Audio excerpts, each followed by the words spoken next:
Tonight, 6 months on from a royal wedding full of surprises. I think for women, she gave us an option of a new way of doing things. You know, why do you have to have somebody walk you down the aisle? A new kind of duchess determined to shake things up. So all the protocol that she's broken so far, no bare legs, no sandals, no black because it's for funerals predominantly. So we could do a whole list like this. A new royal couple with a big year ahead. I think 2019 is going to be the year of Meghan's baby. And it's going to be, you know, what's the baby going to look like? What sex? And is it going to have ginger hair? But all against a backdrop of feverish speculation about her place in the family. Just because they're married to two brothers doesn't mean that they have to be the best of friends. Good evening and welcome to the Tonight programme. It's been 6 months since Hollywood actor Meghan Markle took on her most challenging role yet. Since marrying Prince Harry, it's been a whirlwind. Public appearances, royal tours, and now a baby due too. A high-speed induction into the House of Windsor. So how has this previously outspoken, avowed feminist and campaigner adapted to the protocol and etiquette of royal life? In multicultural Britain, is she changing the royal family, or are they changing her? And what does the UK make of its American Duchess? Tonight, we look at Meghan, the story so far.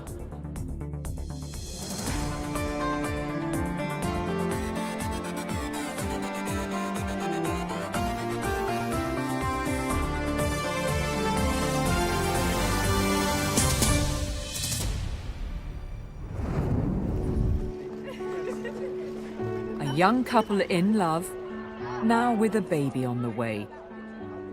An everyday fairy tale many can relate to. Of course, not everyone is as captivated by the royal family as these fans. But the Duchess of Sussex, by marrying the UK's favourite prince, has secured a place on the world stage and seems determined to use it to make a difference. Walking alone partway down the aisle, her father unable to make the wedding, she cut the figure, for many, of an independent modern woman. This is a woman who's worked hard her whole life. She's completely self-made. She's had to struggle. And I think for women, she gave us an option of a new way of doing things. You know, why do you have to have somebody walk you down the aisle? Why can't you do it yourself? It was a perfect moment. She walked halfway down on her own, and then Prince Charles, ever the gentleman, took her the rest of the way. Meghan was very clear. I'm very proud of my heritage. I'm very proud of where I'm from. That meant the black side of her family. And so that was front and center of this wedding. You had Kingdom Choir, how wonderful, celebrating British black culture. And the land is dark, and the moon is the only light we see. Then what you had was Reverend Curry, Bishop Curry, who was celebrating the sort of African-American tradition of Christianity. And I think to have that front and center of the wedding was just beautiful. Two young people fell in love, and we all showed up. The hallowed walls of St George's Chapel had never echoed to a sermon like this one. Bishop Michael Curry's words rang out to an audience of nearly 60 million, both here and in the US. Redemptive, when love is the way, then no child will go to bed hungry in this world ever again. I grew up in a world where the African-American world of religious faith that has its origins in the experience of chattel slavery and the world of faith that has its origins in Anglican Christianity, where they came together. I grew up with both of them. And that's why this sermon brought together the worlds that have been a part of my life, and I think the worlds that were coming together in that wedding when the Duke and Duchess of Sussex brought together their worlds, which was a way of honoring all of us. Because when love is the way, we actually treat each other,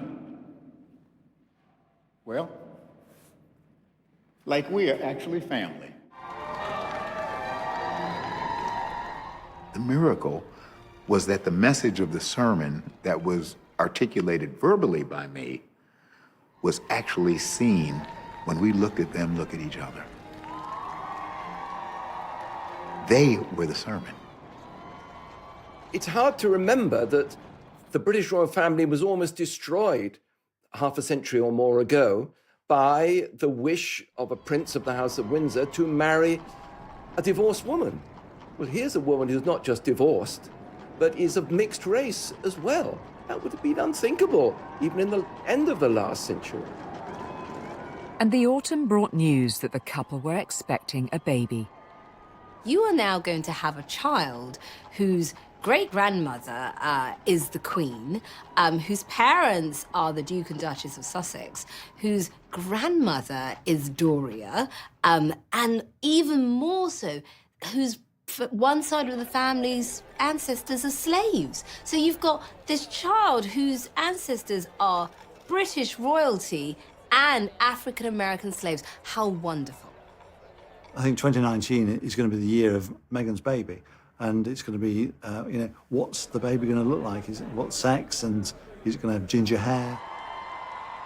But before that baby arrives, Meghan, who's long been a committed charity campaigner, particularly around women's rights, has been busy finding her feet as a working royal. Picking the right causes and projects is a carefully orchestrated process, and her first choice has proved a big hit.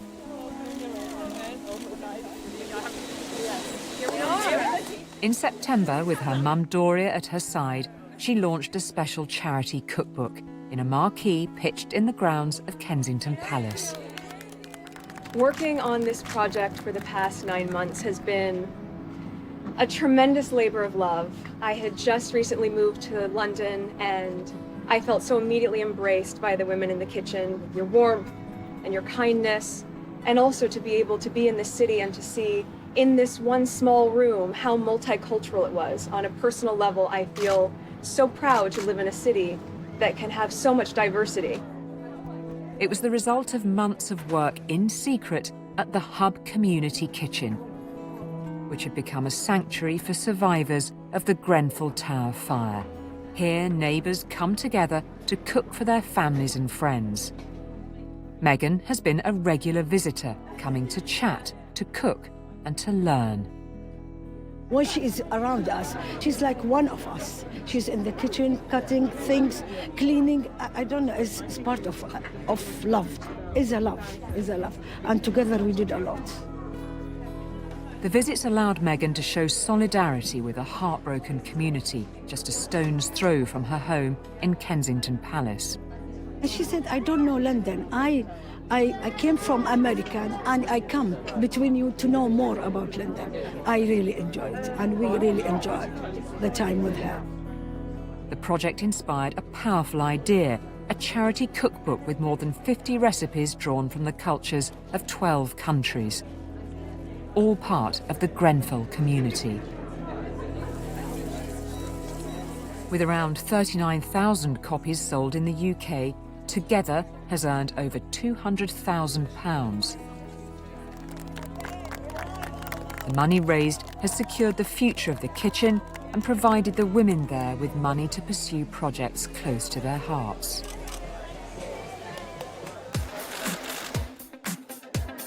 But beyond her role as charitable patron is the more delicate issue of diplomacy. Meghan and Harry were always going to have an international profile. So, in October, the expectant parents embarked on an ambitious tour of the South Pacific. For Meghan, it was a crash course in the business of being a British royal.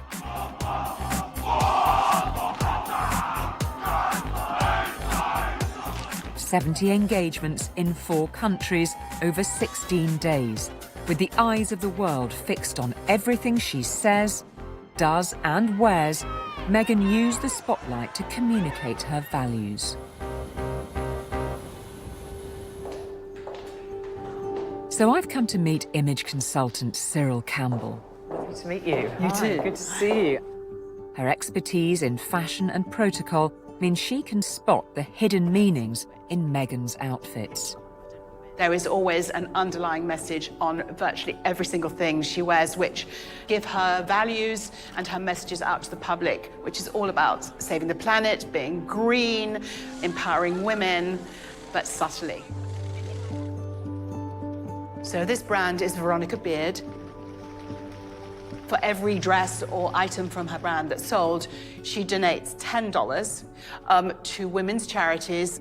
So this is one of those perfect illustrations of, we're all looking at a nice dress and thinking, oh, she looks great in that, but she's subliminally sending out something else with it. Yes, that whatever you put into this world, you want to give back something. So lots going on here, but it's the shoes that are the focus here. So she has here a pair of Rothy's flat shoes.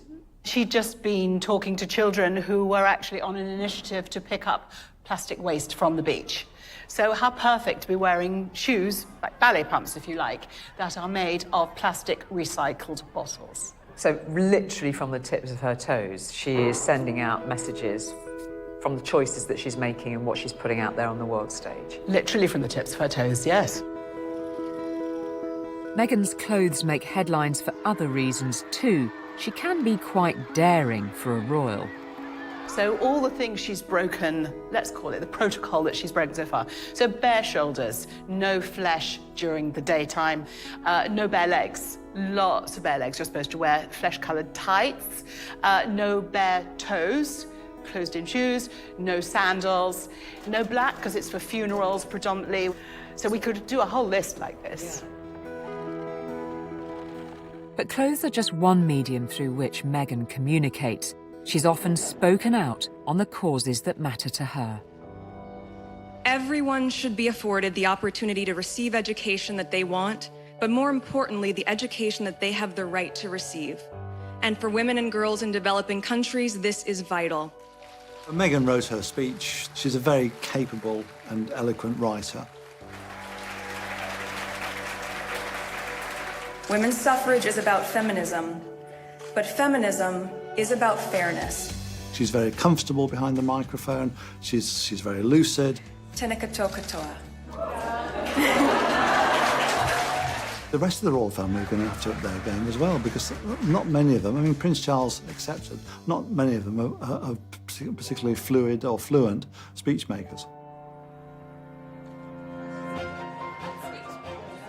In her first 6 months, the Duchess of Sussex has attended nearly 100 public engagements, held a private meeting with Michelle Obama, and inspired acres of column inches for the family and for Britain.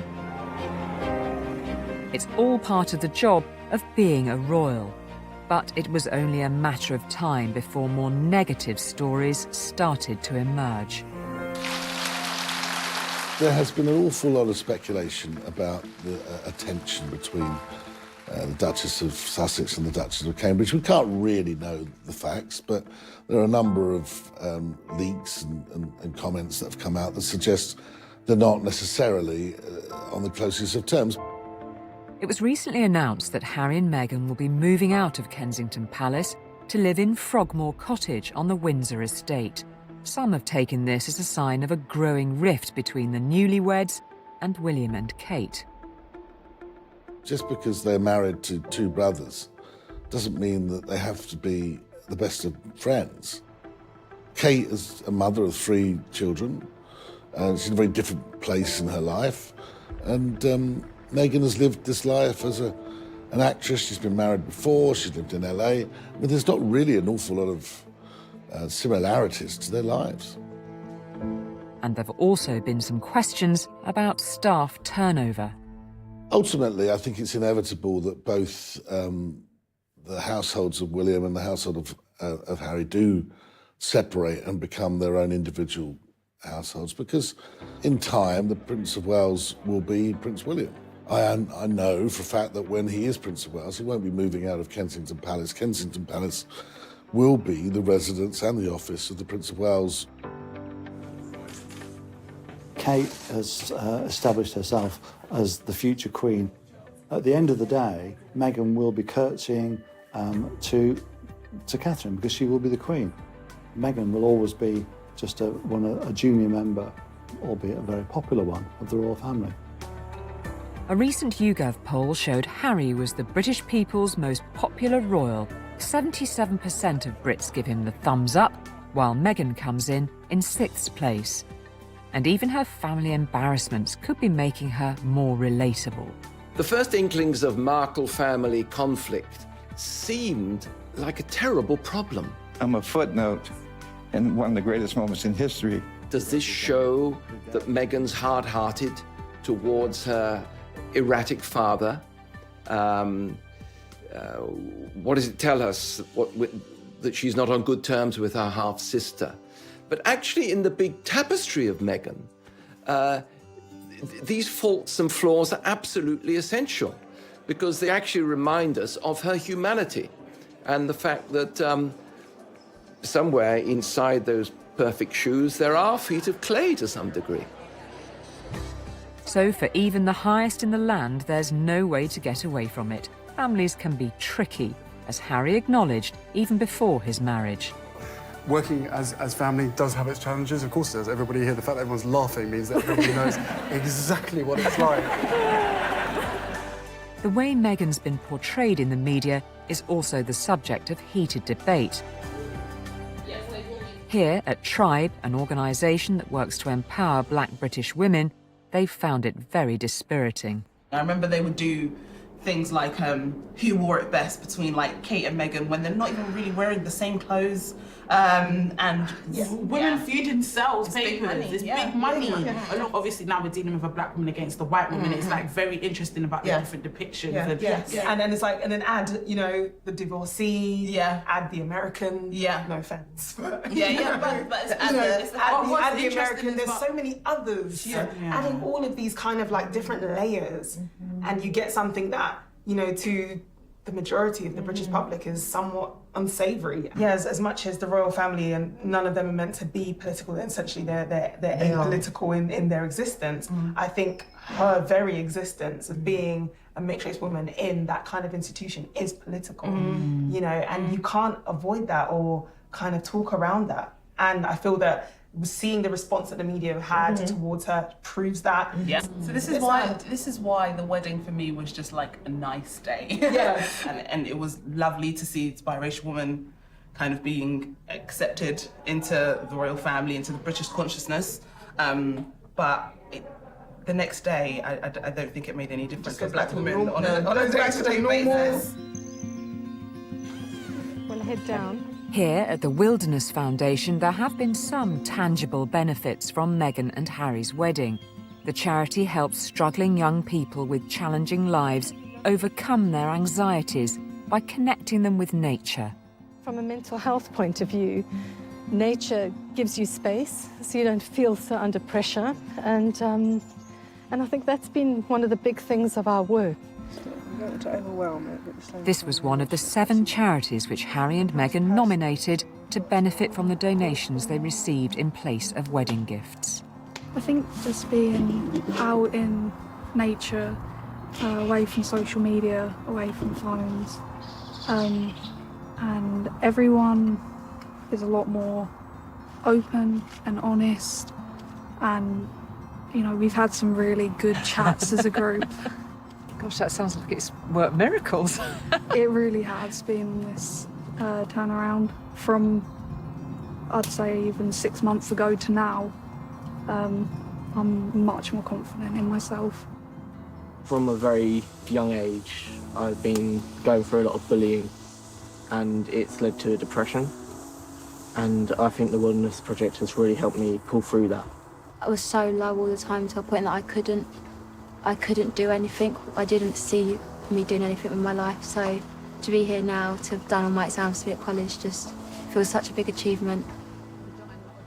And why wilderness? What does that do that maybe other approaches can't? It really takes you to your roots of being out here in the nature, and it makes you feel a lot more connected to what life really is about. What do you think of them as a couple, and her in particular, Mal? What do you make? In this society, it's really important for especially young females and teenage girls to have a role model like Meghan to look up to. What is there in particular that you admire about her? one of my values is social injustice and injustice in general, and it's great to have someone to look up to who's also very passionate about that.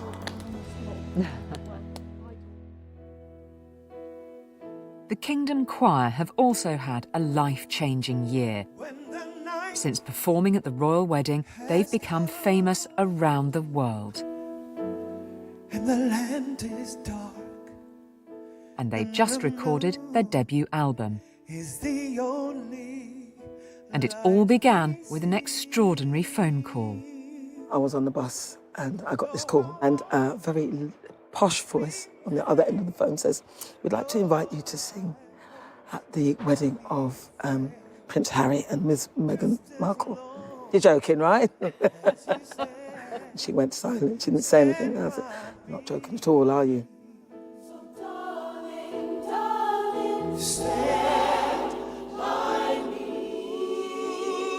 So 6 of us went down to the Kensington Palace, and they had their own private show. As soon as our lead singer, Paul Lee, sung the lead, opened his mouth, I could feel something shift in the room. Honestly, so I could feel something tangible. And they were like, "That's the one, this is the one." It sounded very stripped back, very pared down. But that's what they wanted, and that's what we gave them.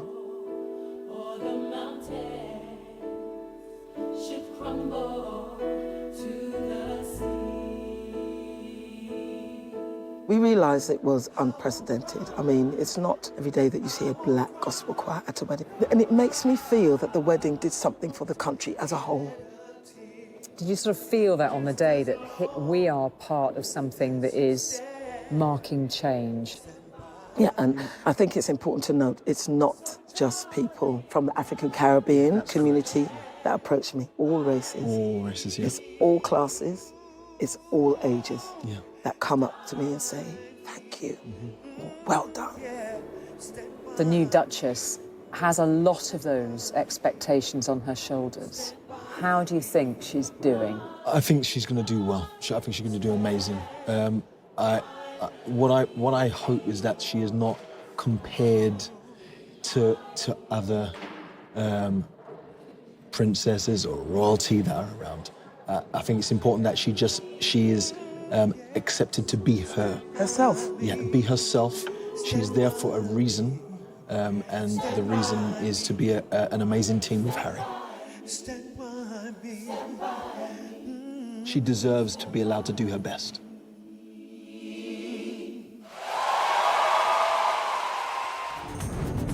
And that's all from us on Tonight in 2018. We'll be back, though, in 2019. From all of us on the programme, we wish you a very Merry Christmas and a Happy New Year. Until next time, good evening and thanks for watching.